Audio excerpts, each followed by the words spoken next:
Let's talk about Ether and what happened last week with the SEC, because it wasn't full approval. What was it? That's right. So in order for the Ether ETFs to actually begin trading on exchanges and investors to be able to purchase them, the regulator has to sign off on two separate filings. So the approval of one of the filings that we saw last week, known as the 19B4 forms, necessary but not sufficient. We still have to see the regulator sign off on a form known as S1. This is a prospectus filing that the issuer themselves files. It has all information about the fund, risk disclosures.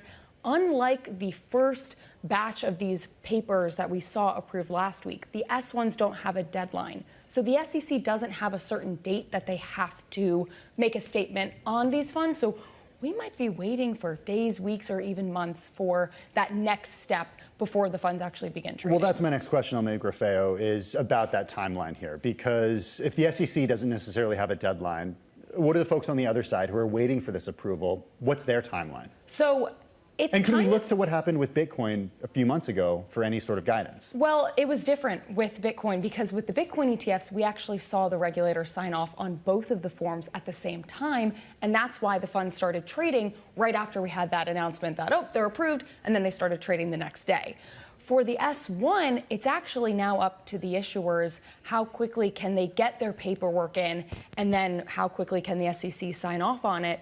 With a lot of these issuers, they actually weren't very prepared for the 19B4s to be approved as they were. And so now some issuers are saying, well, I'm not as prepared to get my S1 ready. I have to be scrambling. Others are saying, we knew all along, we suspected that they were going to be approved. We were operating like that, so we're ready. So the SEC could technically approve some S1s before others, maybe if those firms are ready. But that's, I mean, it's all up in the air. We'll have to see. They'll likely just approve everything all at once. But again, we really don't know. I've spoken to some lawyers trying to nail down, like, really, how long, like, when am I going to have to write my next article on this? And they said, we really don't know, days, weeks, or months. Well, it really was a stunning turn of events. I know that last week was such a scramble for reporters, but also for issuers as well. So that's the U.S. side. Let's talk about what's going on with the London Stock Exchange, Emily, Nicolle. So we're talking about the first day of trading for physically backed Bitcoin and Ether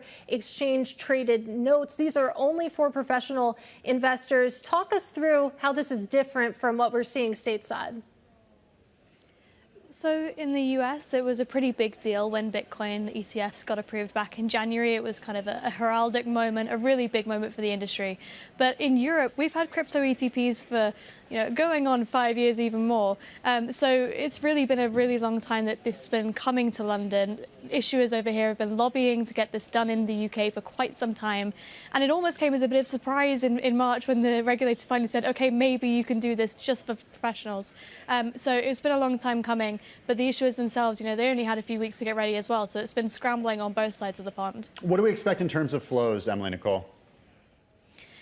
Well, because it's professional investors only, we're really not expecting a whole lot. Some of the issuers I've spoken to have said we don't expect to see any of our clients move their holdings over from Europe to London because, they're professionals. This is what they do. They're used to it. They don't need to have things in London or Europe or wherever.